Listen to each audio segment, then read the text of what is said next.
Okay, so we've got a task 2 question. Discuss both views and give your opinion, which is quite a nice kind of essay topic. It's, you know, some people think A, some people think B. I agree with A or B. Let's get the topic.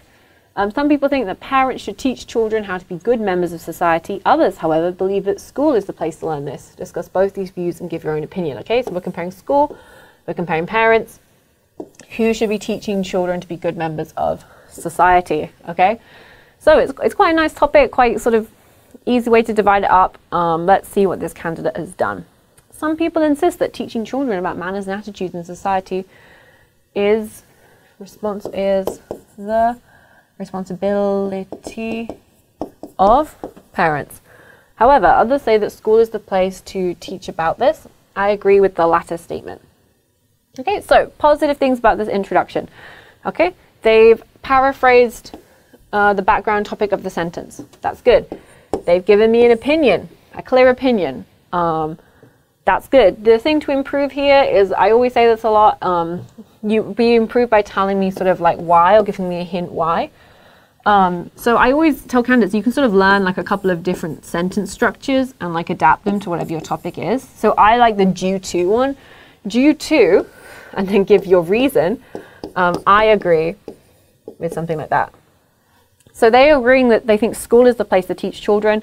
And then you can say something like, due to the presence of peers their own age, you know, I agree with the latter statement. Or due to the experience of teachers in, you know, the experience and training of teachers to help children, I agree with the latter statement. Okay, so you want to give me the reason why here, and then that makes it a stronger introduction because you've told me why. Some people think A, some people think B, I agree with B. Very simple, very easy, but to get the higher level for argument, I always recommend my students to do a sort of structure like this to, you know, show a sort of more sophisticated level of argument. Okay, so I think overall for an introduction, reasonably good, reasonably solid. Okay, on the one hand, some people believe that parents have to teach children about manners and attitudes to be a good member of society. One of the reasons is that parents are more closer. Can we say more closer? Closer and spend more time with their children than teachers. This means that because parents spend much more time, or spend a lot of time with their children, it will be easy for them to teach about manners for a long time, watching how they grow. Okay, I've got a little issue with how this ends. But overall, I think this is a good example of a candidate giving me a reason. So we've got a good, so first off, we start off with our topic sentence, okay? And this is a really important sentence because for any essay that you write, your first sentence is telling me, what will this paragraph discuss? This paragraph is starting out with why some people think parents should teach children, okay? The next sentence, you give me your reason, okay? One of the reasons is that, blah, blah, blah, blah, blah. And then this is the crucial part, is they go on to explain why this is a reason, okay? So then we have the explanation. Okay, we've got our reason, and we've got our explanation, we've got topic sentence. In the UK, when they teach you to write argumentative essays, or just any type of essay in the UK, we have a system called P. And your teachers drill this into you every time you're writing an essay in the UK. And it's called, you remember it because it's point, example, and explain. Oh no, it's disappeared. Example, explain. Okay, so the teachers always tell you, don't forget to P in your essay. And that's how you need to be structuring your paragraphs, okay? And so this is one of the weaknesses a lot of candidates have in their IELTS, is that they say, teachers, you know, parents should teach children because they're closer to their children. Also, parents are more experienced than their children. Also, parents are but then what they're missing out is they miss out the explanation, okay? Telling me why this is a point. So I always encourage candidates to only talk about 1 or 2 reasons per point and discuss them in detail. Explain why. Give a specific example of this, okay? So this is what I like, that this candidate has got a nice 3-sentence paragraph, which is good, okay? So The only issue I have is this final sentence. So if you look, for one of the reasons is that parents are closer and spend more time with their children than teachers. This means that, good, because parents spend a lot of time with their children, it will be easy for them to teach about manners for a long time, watching how they grow. So this whole meaning, this whole part of the sentence feels vague to me. And it's this whole for a long time, because we've already talked about time earlier. So I'm like, why are we mentioning time again? It's easy to teach about manners. So I think this kind of wants to say something like, you know, as manners as they observe how their children develop from an early age. Okay, so that I think that's what this candidate is trying to say. So they're saying that because, you know, parents observing closely their children from when they're very small, it's much easier for them to model good behavior. Okay, so this is a good expansion of your point. So one of the things that they want you to do for the bands 6, task response and above, is that you're supposed to present main ideas which are extended and supported. Okay, so by extending, what this candidate has done nicely is they've nicely extended their argument. They've extended their reason to explain why. Okay, you spend more time with them, therefore they know them better than teachers, therefore it's easier for them to model their behavior. Okay, what I would have liked to have seen added into this paragraph here is then your support. Okay, this is where I want to see a specific example. Okay, now this could be something, I always tell my students to make something up. Okay, the examiner doesn't know, I don't know, no one's checking on you. I always like to give a study, so I always will use an example of something like, you know, a study by UCL revealed that children were more likely to imitate their parents than teachers.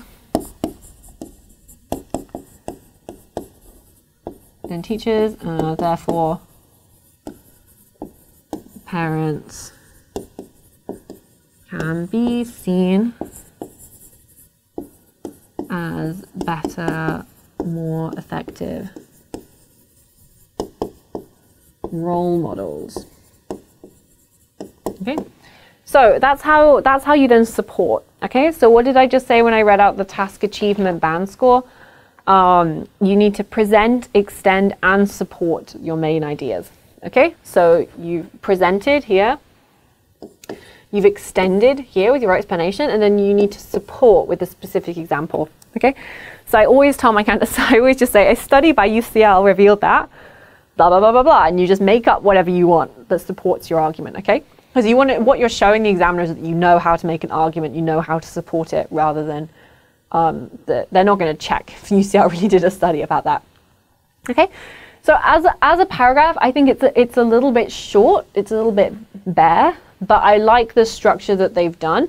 It was just this very last sentence that was a little bit confusing for me to read. Okay, we've got another reason is that parents can teach their child with their practical experiences. At school, students only learn about theories or notions of how to be good members of society. However, parents can give good practical and helpful advice about attitudes in society based on their real experiences. Okay, so again, this is another very logical argument. I like the use of practical experiences. I like theories or notions. This is very good vocabulary, plus plus. I like this list of 3 and good practical and helpful advice. This is very good. In English, we like to give things in groups of 3. It's just a very good persuasive list. It's like, you know, I was hungry, I was tired, I was exhausted. Or she's fun, she's beautiful, she's intelligent. You know, we like to do the 1, 2, 3 list in English. Okay, so I really like that they've gone good, practical, and helpful advice. Okay, that's a really good way that you can start writing more natural and more like a native speaker using this group of 3 rule. This is well argued. Like, we've got reason, And then they've done a lot of extending to explain why. So this is very well argued. My only concern is that, again, we've got two quite short paragraphs. I would have quite liked to have seen these paragraphs, these put together in one paragraph. As a general rule, and I always say this to my students, in IELTS Task 2, you don't need more than 4 paragraphs. Introduction, conclusion, your body 1, body 2. Sometimes you might need a body 3, depending on the type of question, but generally it's introduction 4 against conclusion. I don't like my students messing around too much with extra paragraphs like this, just because it just means you've got more risk with your coherence and cohesion. Because one of the things they want to say about your paragraphs for coherence and cohesion is they want to say for sort of the band 6, they say uses paragraphing but not always logically. So that's what sort of is going to get you stuck in that band 5.5 to 6 range. For the band 5, it says your paragraphing may be inadequate. Okay, so there's that fine line between like over paragraphing and under paragraphing, and I think this candidate is slipping into the under paragraphing. So I would have, generally you put all your points together, in one paragraph, because I think this is sort of, it looks a bit bitty and it looks a bit, unclear. So I can see that it's another reason, so they've given another paragraph, but that could be it. Okay. Next we've got, on the other hand, I would say that school is a better place to learn about attitudes. Okay, again, we've got, you're reminding me what your opinion is. Okay, I like this. I would say that school is a better place to learn about attitudes. Firstly, school is a little society. Therefore, children can learn how to be a good member in an actual society. Be a good member in an actual society. Okay, I like this. For example, they can learn how to make friends, or how to be a good friend, or how to solve a problem between friends during their school life. Okay. Again, we've got the group of 3, how to make friends, how to be a good friend, how to solve a problem between friends during their school life. Thus, later, they can apply these learned manners in bigger society. Again, listen, this is a very well-reasoned, well-argued, logical point. Okay, there's nothing wrong with this. The only thing that's missing is, again, like I said in the previous paragraph, is a specific example, either from things that you've seen in society or from your own experience. I like that they've reminded me what their opinion is. I like that this is very logical. I like this argument. The only issue I have is that we've got slightly more static sentences, okay? So what have we got here? We've got, on the other hand, simple sentence. Firstly, simple sentence. Therefore, simple sentence. For example, comma, sentence. Thus later, comma, sentence. Can we see that that's the same structure, basically repeated 5 times? Linking word, comma, sentence. Linking word, comma, sentence. Linking word, comma, sentence. Linking word, comma, sentence. Do you see how that sort of struck me when I look at this paragraph? So one thing I would say to this candidate is they need to work on the complex sentences. Okay. Complex sentences. So one thing you can do, this comes with editing. So when you have time at the end of the exam to go back and read through your essay, one thing that's very easy to check for is to check for this kind of repetitive sentence structure. So a lot of candidates do this because you're focused on everything's got to be linked. Everything has to have a linking word, coherence and cohesion. And that's something that your teacher often drills to you, right? You need to use more linking words, more complex linking words. But the danger is that you end up with this very repetitive sentence structure. So I say to this candidate, they need to look back about how they can link some of these sentences together. For example, sentence 2 and sentence 3 could easily be linked together into a nice, longer, more complex sentence. There's no need to have this full stop here. So that would be one of my suggestions to them. But yeah, this is a good argument. I like this. Ooh, we do have another paragraph.